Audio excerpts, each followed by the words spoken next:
Each character in Pulp Fiction has their own unique charm, but the one that made the biggest impression on me is Jules.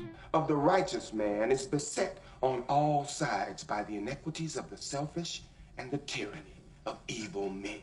His transformation from a cold-blooded hitman to a guy who decides to completely change his life deserves some more attention. Die, you motherfucker!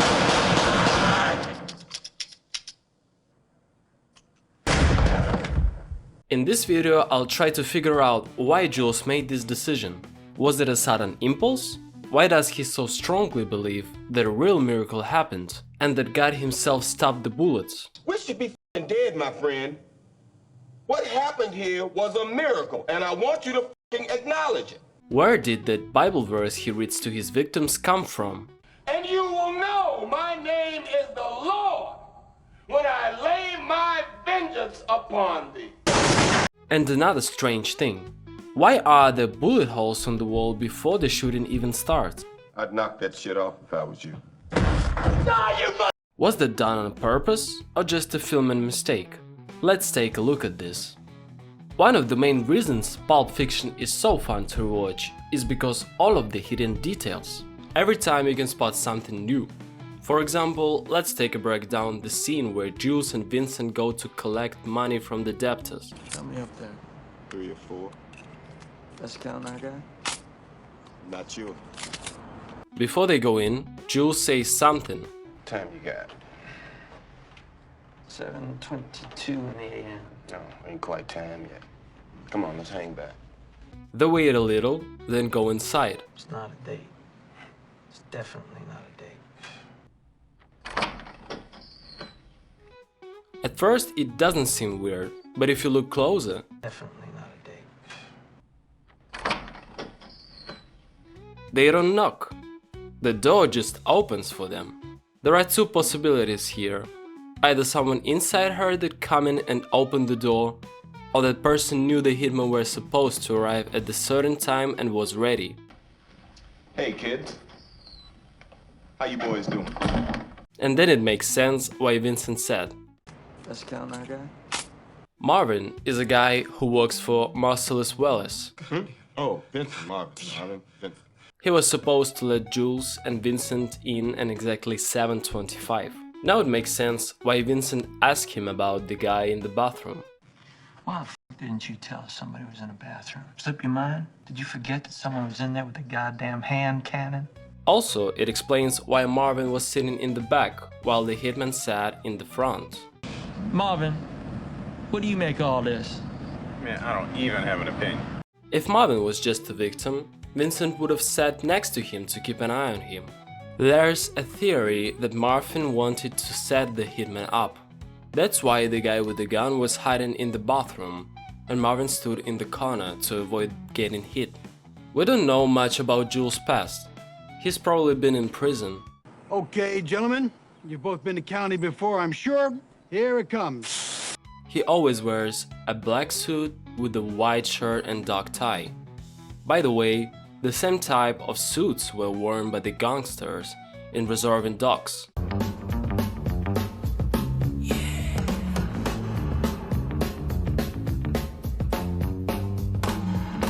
A film inspired by French noise, where black and white contrast played a big role.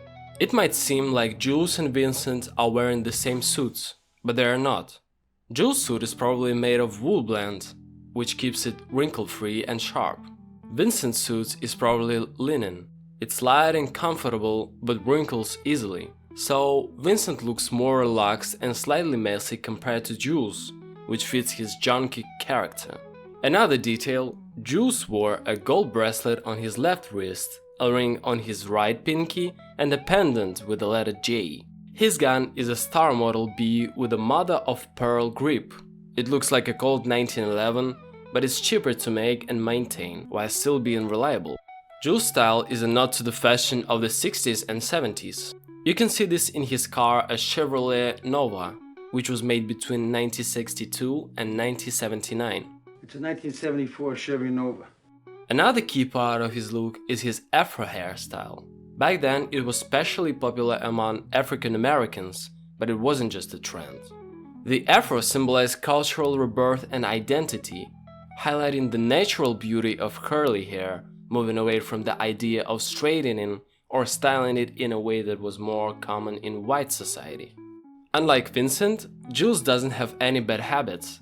He doesn't smoke, do drugs, or eat poorly. Hamburgers, the cornerstone of any nutritious breakfast. He doesn't even eat pork, and his girlfriend is actually a vegetarian. I can't usually get them because my girlfriend's a vegetarian, which pretty much makes me a vegetarian. He's also a bit superstitious and has more religious tendencies. Jesus Christ. Don't blaspheme. God damn it, I said don't do that. That's why he chose a Bible verse to read to his victims before killing them. Of the righteous man is beset on all sides by the inequities of the selfish and the tyranny of evil men. It's a part of his intimidating ritual. Come on, let's get in character. By the way, if you didn't know, this text isn't a really Bible verse. The path of the righteous man is beset on all sides by the inequities of the selfish and the tyranny of evil men. Ezekiel 25:17 has a small part of this speech, but overall, there is no such verse in the Bible. Many people think Tarantino came up with this monologue based on the Bible, but that's not exactly true.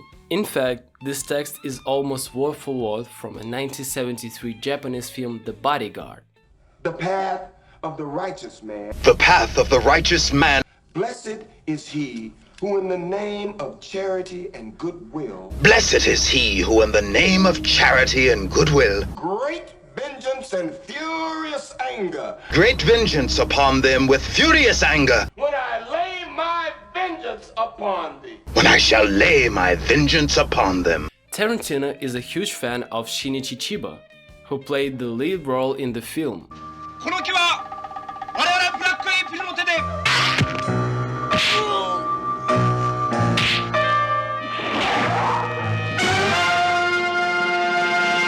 Later, he even invited him to be in Kill Bill.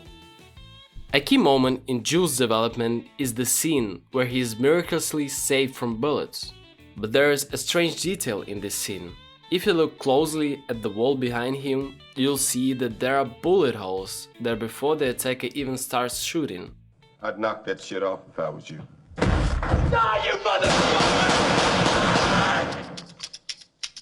So the question is this a random mistake in the film? Or was it a planned detail? There is a theory that the attacker's gun was loaded with blank cartridges. This could make sense because the scene takes place in San Fernando, near Hollywood, the heart of the movie industry. This is the valley, Vincent. Marcellus ain't got no friendly places in the valley. Plus, if you look closely, you'll notice the gun has almost no recoil. Which also points to the use of blanks. If this theory is true, it's possible that the bullet holes in the wall were made by Vincent, who, not wanting to participate in this weird scene, simply shot at the wall. But in the next shot, we see him shooting directly at Brett. So, where did the bullet holes in the wall come from if they weren't there before? Hey, kids. How you boys doing? Hey, keep chilling. Even though the blank cartridge theory could perfectly explain Jules' miracle, everything points to this just being a film mistake. Jules seems like a pretty thoughtful guy, but at the same time he has a tendency for magical thinking. Magical thinking is when someone sees a supernatural connection between events, ignoring the laws of logic and nature. It's the belief that thoughts, words, or rituals can affect the real world. For a lot of people, it becomes a way to keep their worldwide intact. For Jules' mind, it's easier to believe in a miracle that higher powers stop the bullets than to accept that the world is chaotic and life can end because of random chance. A forgotten gun on the way to the bathroom, or a safety switch that wasn't turned on could be deadly. God came down from heaven and stopped. And that thought is crazy. Believing that everything is a part of a bigger plan gives him a sense of security and peace of mind. What's interesting is that Jules saw divine intervention only in the fact that the bullets missed him and Vincent. But he didn't see a miracle when his partner's gun accidentally fired. This is a classic example of magical thinking. A person notices only the facts that confirm their worldview and ignores those that contradict it. For example, he doesn't eat pork. No, man, I don't eat pork. Are you Jewish? No, I ain't Jewish. I just don't dig on swine, that's all. Because he thinks pigs are dirty animals. Pigs sleep and root in shit. That's a filthy animal. I ain't eating nothing that ain't got sense enough to disregard its own feces. And he seems to believe their way of life could somehow pass on to him through the meat. Even though there is no scientific basis for this, it makes sense to him. When Vincent tries to explain that there is no logic in these beliefs, So by that rationale, if a pig had a better personality, he would cease to be a filthy animal. Is that true? Jules just avoids the conversation.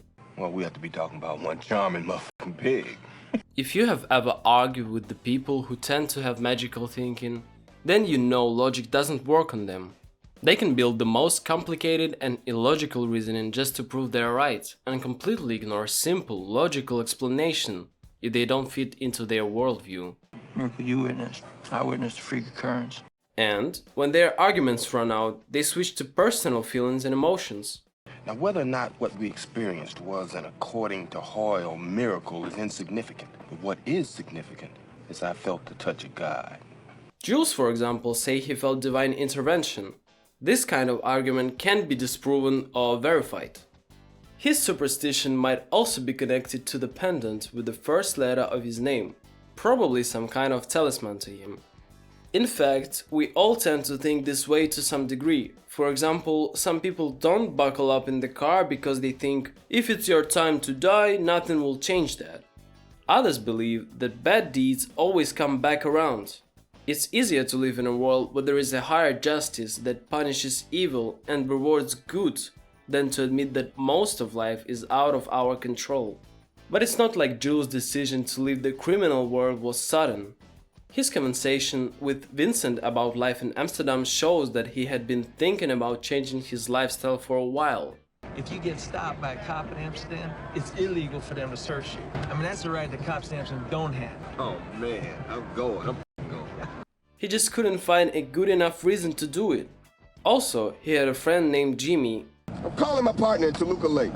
If Jimmy's ass ain't home, I don't know what the we gonna do, man, because I ain't got no other partners in 818. Whom he trusted so much that he came to him with a dead body without hesitation. This suggests that Jimmy had once been part of the criminal world too, but left it behind. Just listen up, man. Me and my homeboy in some serious fucking shit, man. We're in a car, we gotta get off the road pronto. I need to use your garage for a couple hours. They joke the same way, and it seems that they've been in touch for a long time. Describe what Marcellus Wallace looks like. Does he look like a bitch? Did you notice the sign out in the front of my house that said dead near storage? Then why you try to him like a bitch, Brett? You know why you didn't see that sign? Because it ain't there, because storing dead niggers ain't my f***ing business, that's why. Yes, you did. Yes, you did, Brett.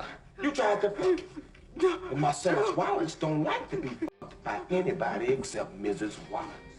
Jules sees that it's impossible to live peacefully, and that's another reason to leave. For a long time he saw himself as God's vengeful hand, reading the verse about the righteous man and the shepherd to his victims. But slowly he started to realize that all of that was a lie. These doubts had been building up in him for a while, and he just needed a trigger to take the first step. The miraculous escape from the bullets was that trigger.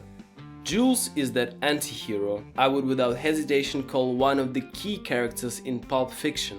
He's the one who proves that even in chaotic world, change is possible. You can debate whether it was a miracle or if Jules was right in his reasoning, but one thing is clear.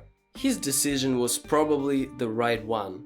His partner, Vincent, who didn't change anything in his life, ended up being shot by Butch. How much longer would it have taken before another random event led to Jules' death? That's a question that remains unanswered. Jules' story gives us a glimpse into the true meaning of the film. If you are curious about what message all these tangled stories are trying to convey, and what, in my opinion, Quentin was really trying to say, I've covered this in more detail in my previous video. What Pulp Fiction is really about. click the link on the screen or in the description.